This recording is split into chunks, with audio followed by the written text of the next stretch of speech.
দোকানে দুজন মানে দুটো ভাই আর একটা দাদা কাজে লেগেছে। তো দেবো না তোমারটাই দেবো না। চা বানাচ্ছি, লেবু দিচ্ছি, মেয়ে বলছে দেবে না, ও খাবে বলে। নিয়েছি, এবার বানাবো। তার আগে আমি চাটা করে নিই, ঘুম থেকে উঠে পড়েছে। কি দেবো?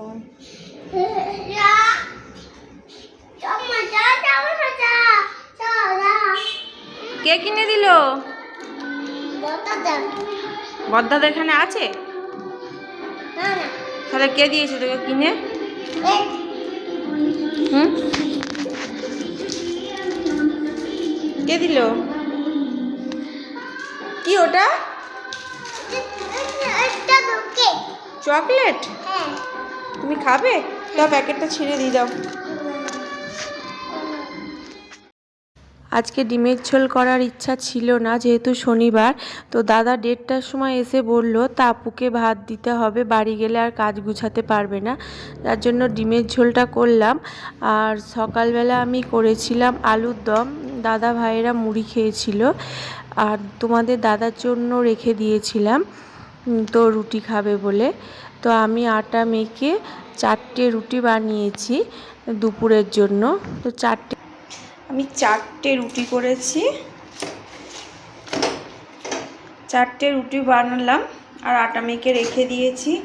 আর একটু আলুর দম দেবো, দিয়ে দোকানে আমি খাবারটা দিয়ে আসি, আজকে বাড়ি আসতে পারবে না,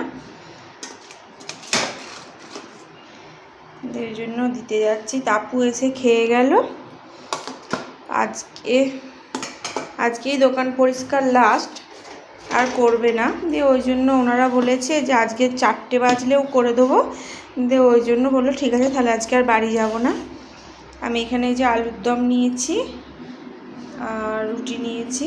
আলুর দমটা যখন নামাই ঝোল ঝোল ছিল, এখন গাঢ় হয়ে গেছে, চন্দ্রমুখী আলু তো দেখি ঝোলটা সব টেনে নিয়েছে। আর রেখে দিয়েছি আটা মাখা, ওটা রাত্রের জন্য বানাবো।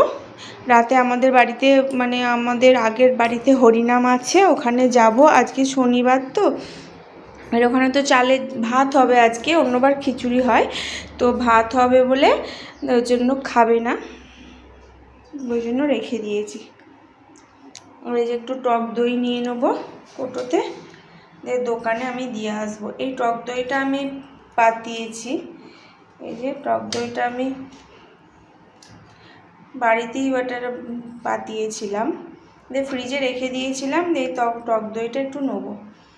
দিয়ে এখনও কালকেকার একটু দুধ আছে, এই টক দইটাতে আবার ঢেলে দেবো।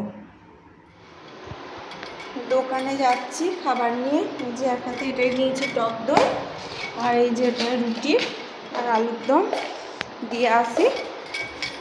তাপু খেয়ে চলে গেল, খাবারটা দিয়ে আসি, এসে বাদবাকি কাজ করব। অনেক কাজ আছে, ছাদে জামা কাপড় আছে, তারপরে রান্না সব, কড়াই মাজবো, থালা ধোবো।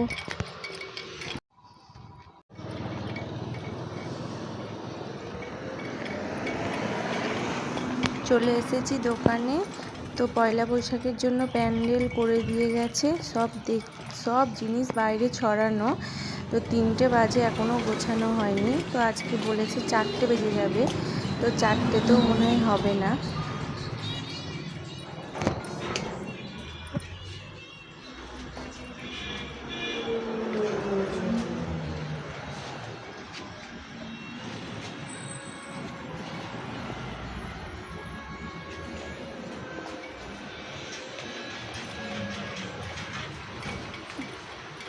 এই নাও খাবার।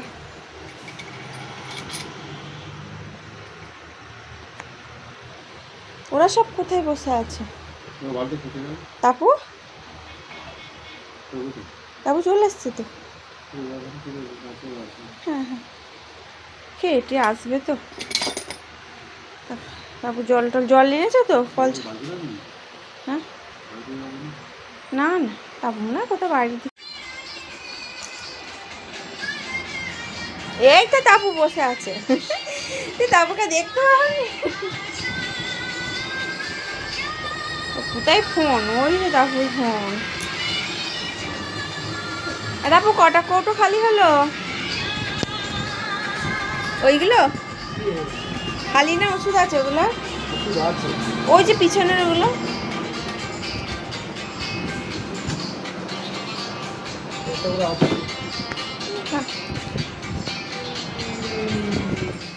দোকান থেকে চলে এলাম, এই যে খালি কোটো, আর এটাতে আলুর দম দিয়েছিলাম। ওরা সকালে মুড়ি খেয়েছিল, আলুর দম আর এই যে চামচটা দিয়েছিলাম আর এই কোটোটা করে দিয়েছিলাম। এলাম এই মাত্র, তো এবার যাবো ওপরে, দিয়ে বাদ বাকি কাজগুলো সারবো। আমি বিকালবেলায় সন্ধে দিয়ে নিয়েছি আর ঠাকুরকে পুজো করাও হয়ে গেছে, আমার খেতে দেওয়া হয়ে গেছে। কারণ সন্ধেবেলা আমি যেহেতু আমাদের গ্রামের বাড়িতে যাব, তো আমাকে আরও খাবার করতে হবে রাতের জন্য। দাদা শনিবার খাবে না বলে আটা মাখাটা বানাবো বলে আমি ওই জন্য তাড়াতাড়ি ঠাকুরকে পুজোটা দিয়ে নিলাম, দিয়ে তারপরে যাবো। ওই জন্য আজকে বেলায় বেলায় সন্ধে দিয়ে নিয়েছি, কারণ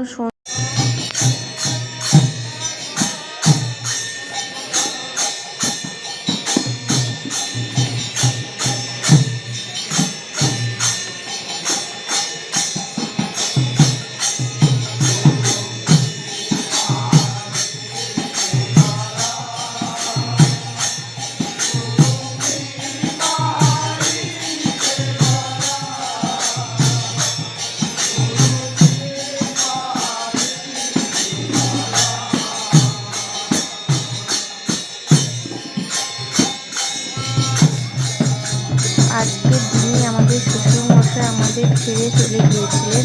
আমার বিয়ের আগেই উনি চলে গিয়েছেন, আমি দেখতে পাইনি। যাই হোক, উনি খুব ভালো মানুষ ছিলেন।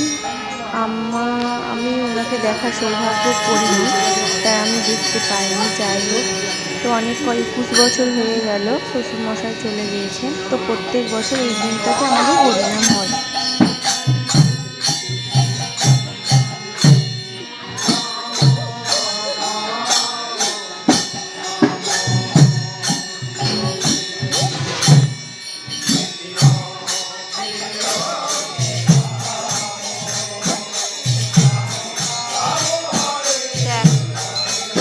গান করবো, এখানে একটা গান। সবাই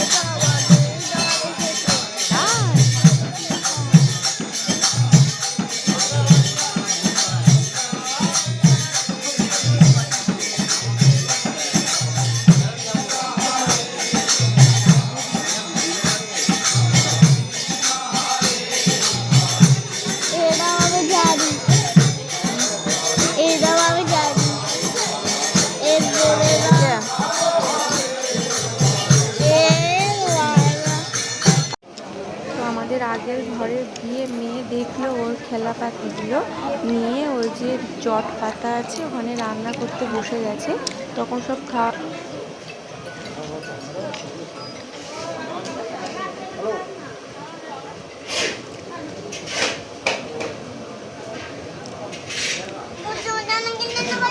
আমার জন্য কি রান্না করে? বাবা মাংস আছে, আমার জন্য কি রান্না করবো? সে চলে গেছে। ডিম রান্না করো, ডিম। আমার ভাইয়ের সঙ্গেই পাঠিয়ে দিয়েছি, ডিম রান্না করো, ডিম, কখন ডিম। আসবে, রাত্রি হবে না হবে ঘুম এসে যাবে। ডিম করো। হজর মনে বাবা ডিম আর তোরা আলু। লাইট ফাইট খাটাচ্ছে, এবার দেরি হবে কি তো তার নেই ঠিক না। পাঠিয়ে দিলাম। কই ডিম, কই ডিম, কই দেখতে পাচ্ছি না তো। আর তুমি দেখতে পাবে না, তুমি দেখতে পাবে না। ডিম রান্না হচ্ছে। আচ্ছা, ডিম রান্না তাড়াতাড়ি করো, আমি খাবো।